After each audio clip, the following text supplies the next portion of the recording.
All right, our first guest today is with the Los Angeles Clippers, advanced scout, former player development coach, Dave Severns. So, Sev, really appreciate you coming on today. Just going to ask you some shooting questions about some shooting. So, first Sure. thing when you get into the gym, or when thinking back to your high school coaching days, obviously you've been a coach at multiple levels from high school to junior college, now professional as of late. But so when you were coaching high school, when you were more in the developmental phase, what were you having your kids warm up with, whether it was during practice or on their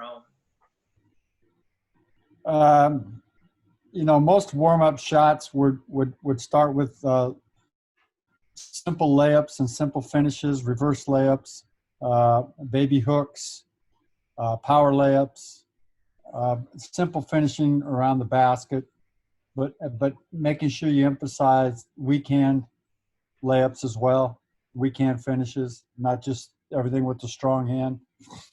So with high school kids, most of the warm-ups and stuff would be done with simple layups and layup variations and finishes.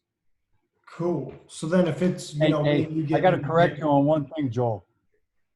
what's that? I'm not an advanced scout. That's way too much work and too hard. I'm just a personnel scout. Oh yeah, pro So personnel, excuse me. I know you yeah, can do it advanced all though scouting, regardless. advanced scouting might be one of the toughest jobs in the NBA. Got you.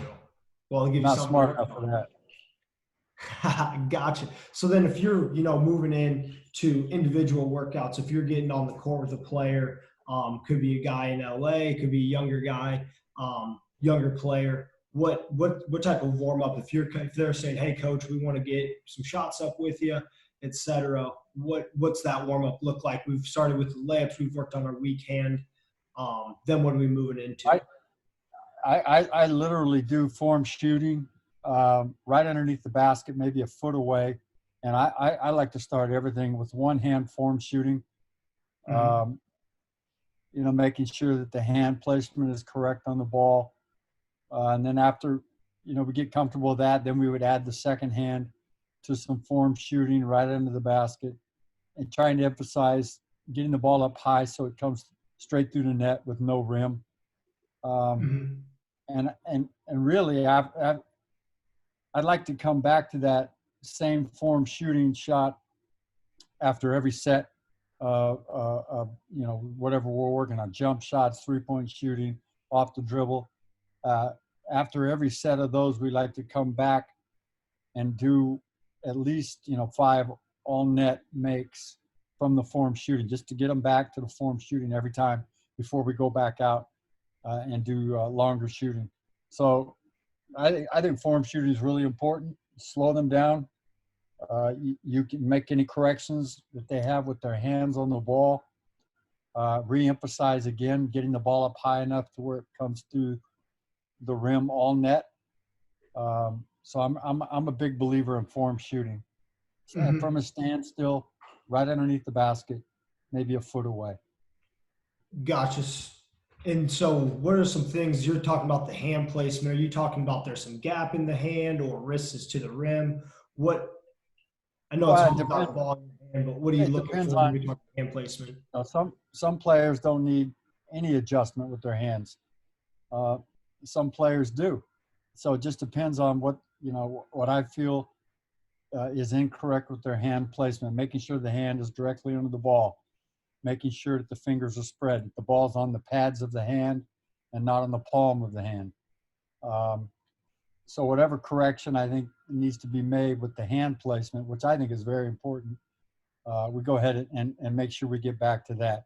And then when we add the balance hand, some people call it the guide hand or the off hand.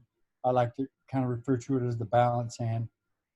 Then make sure that's in the correct position to where that balance hand is not affecting the shot with their thumb. Mhm. Um, and then we just go from there. So then to kind of keep on that same line, so you mentioned the hand placement, there's thumb into the ball. What are some other just obviously you see bat hoops all around the globe. What are the most common mistakes you see players making, and then maybe some ways that they can correct that, whether Just the different things Well, you've tried, done or seen. some common mistakes that I see would be thumbing the ball. Okay, where the left thumb, if you're a right-handed shooter, the left thumb getting involved with the shot. Now you have sideways spin.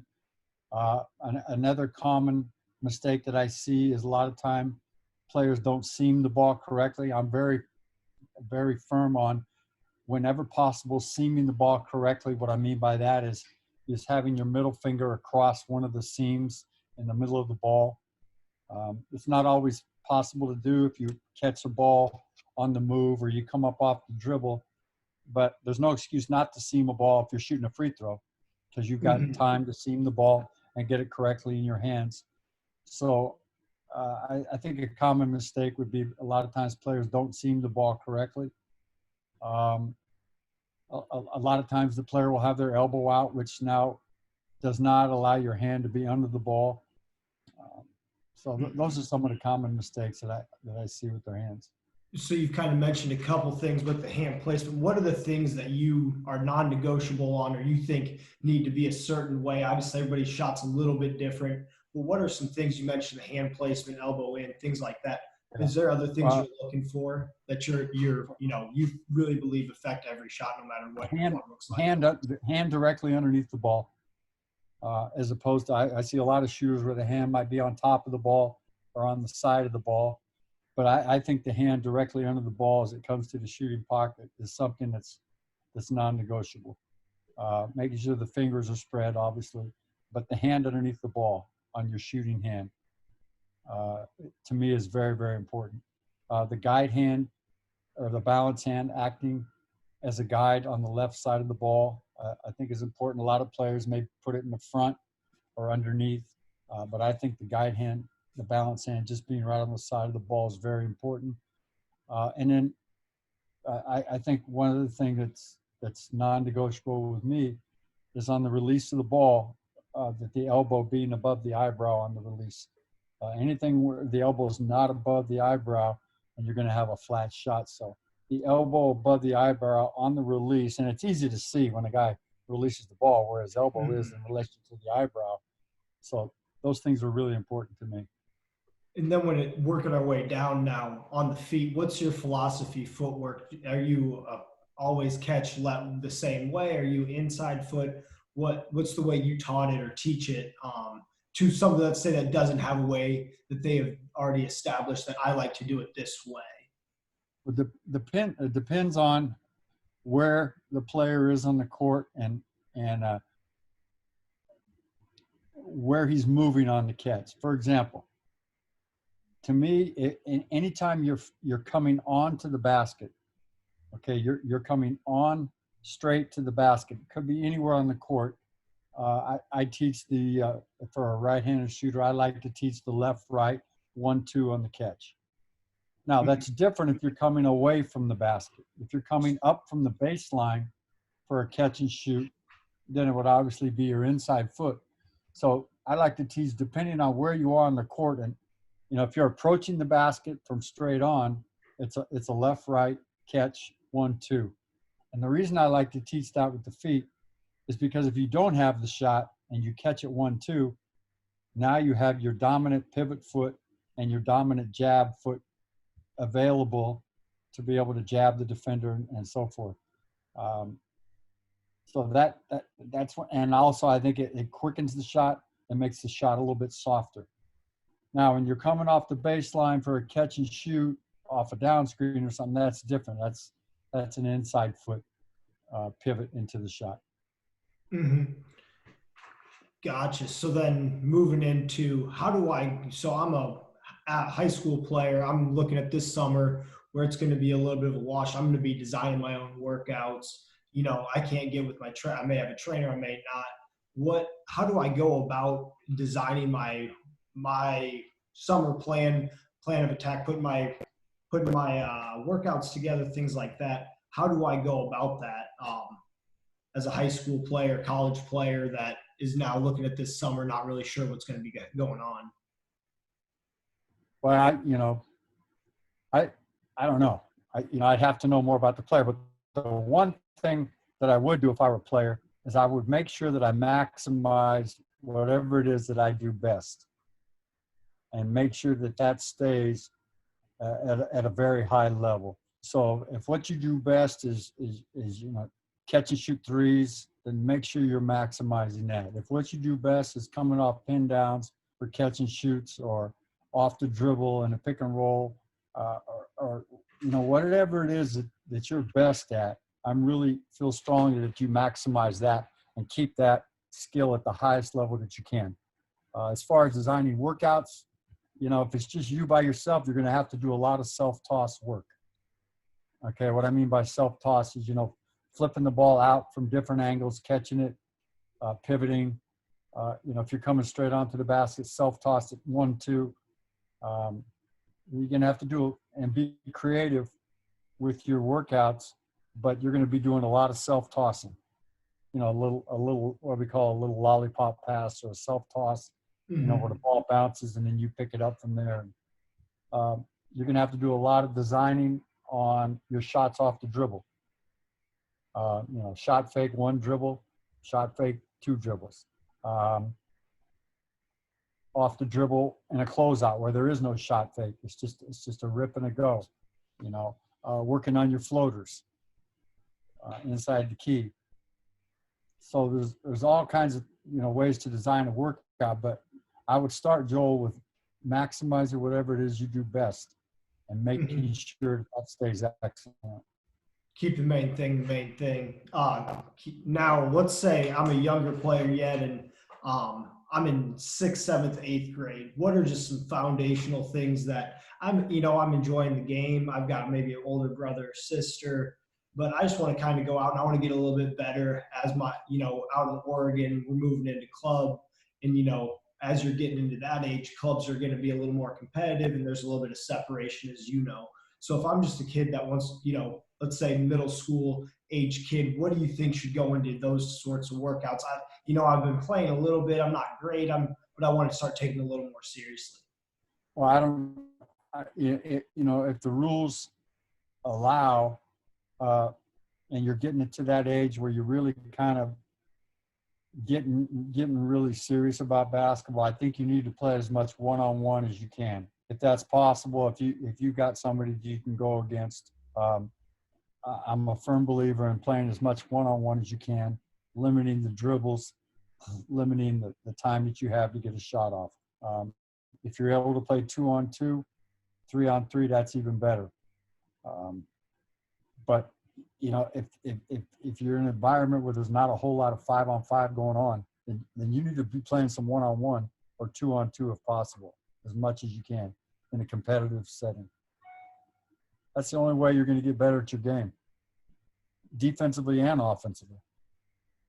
Yeah, absolutely. Yeah, you got to be able to stay in front and obviously create your own shot as you move up. So then going back to the float, you mentioned floaters, and I think that's something that's been new and added. 5 years ago, I don't think that was, as when I was doing skills, we weren't working on a lot of floaters. So how do you teach floaters? I think that, well, you obviously worked with guys at level that can make it consistently. There's 2 ways to teach it that I like to teach it. And the first way would be off of 1 foot,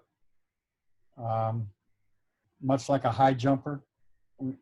As the last foot that you hit, you want to emphasize high jumping with the player and going straight up, as opposed to long jumping where you're going to charge.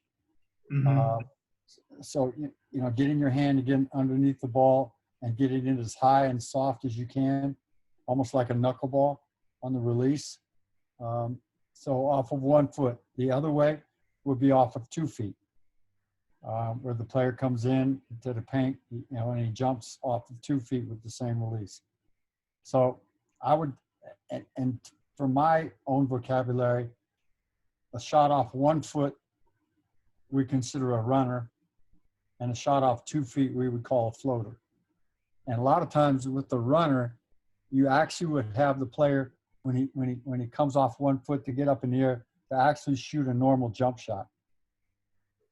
Okay, but remember, they're high jumping and they're going straight up in the air to shoot a normal jump shot. So almost like, if you remember Steve Nash back in the day, would shoot his runner off of his left foot and he would take the right knee up pretty high, like he was high jumping, and then at the top, it was just a regular jump shot release. And then when you come off 2 feet for the floater, then it's more of a one-handed shot put release where you're not trying to get spin on the ball. You're just trying to make it as soft as you can, so when it hits the rim, it can deaden the ball and give you a chance to make it. So that's the 2 ways that I would teach, runners and floaters. Gotcha. Yeah, no, I thought that. Yeah, I like that differentiation. Good mention there with Steve Nash. Who else could we watch as we're all sitting at home, whether quarantined or just filling the time? Who else can we be watching with flow game? Yeah, just watch the great guards that can get in there and shoot floaters. Chris Paul was really good at it. Derrick Rose is really good. Any clips that you can watch with Kyrie Irving, he's one of the best floater finishers in the game. Any of those guards, I think you could watch and try to replicate what they do. Gotcha. Speaking of guards now, so you've been around players that have obviously been really good shooters. What are some commonalities or traits that good shooters have? Well, they all have amnesia. All great shooters have amnesia. What do you mean by that? They can't remember missed shots. Mm-hmm. Okay, you can't dwell on the 3 or 4 misses that you just had. Great shooters, forget about the misses, and it's all. And I think as a coach, you have to give them that freedom. If the guy's a great shooter, you can't get on him for missing 3 or 4 in a row. You got to keep encouraging them. So that's the first thing. They got to have a short memory to be able to have the confidence for the next shot. And confidence comes from repetition. Players aren't going to get confident with their shooting if they don't put in thousands and thousands of repetitions to be able to gain that confidence. And all great shooters that I've been around are very routine oriented. They have a routine on exactly what they want to work on. They stick with the plan. I'm a firm believer on, have a plan, work the plan. Develop a plan, execute the plan. And all great shooters have a very good routine and a plan for what they want to work on with their repetitions. So that's some things that I think are very common with all great shooters. Excellent. And so you don't have to mention any names, but can you give me an example of someone's shooting routine that, a great shooter you've been around, what their routine looked like? Maybe not specifics, but kind of in general, what were they working on the daily basis? Well, J.J. Redick is the guy that comes to mind. We had him for 4 years, and his routine, first of all, he knew exactly what he wanted to do. He was his own best coach. And I think when it comes to shooting, the players have to be their own coach. Mm-hmm. They have to know everything there is to know about their shot to be successful. And if they don't understand it, then they need to get with a coach who can help them understand it. So if a player is missing short, or if he's missing left or right, or whatever it is, he needs to be able to make that adjustment. Because in the game, coach can't do it for you. So first of all, you need to understand your shot better than anybody. JJ did. He had a routine that was very quick, 15 minutes max. He would do X amount of makes on this shot, this side, that side, floaters, runners, off the dribble, shot fake, all the basic stuff. And I emphasize basic because there's not a lot of tricky stuff when it comes to shooting. It's either catch, shoot, catch, shot fake, one dribble, catch, rip, go, 1 or 2 dribbles. There's not a lot of tricky stuff when it comes to the great shooters that I've seen with their routine. JJ was probably the best one that I've seen. Gotcha. So then next question would be, if I'm a guy, and obviously not me, but a guy that is, my last year I was all conference, and I think, coming into the summer, I want to work on, I'm going to get run off the line. They're going to probably run guys at me. What should I be working on, or what would you suggest to counteract, because as we see more and more guys are getting comfortable shooting threes, the defense can be whatever it's going to be. But what would be the counter now that I've established that I'm a good shooter? Well, first of all, if that's the case, then they've got to recognize if it's an open shot or if it's a chance to drive the closeout. Mm-hmm.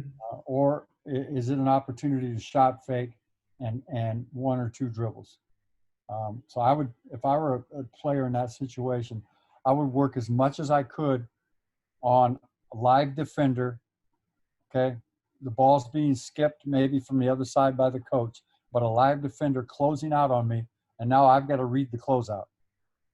If the closeout's early, I've got to be able to shot fake or just catch and go, opposite of wherever the closeout's coming from. Mm-hmm. If the closeout is late, then I've got to be able to read that and go right into my shot. So I would do as much live one-on-one closeouts and reading the closeout as I could. If I'm a shooter that's getting run off the line, I need to work on a live defender running me off the line.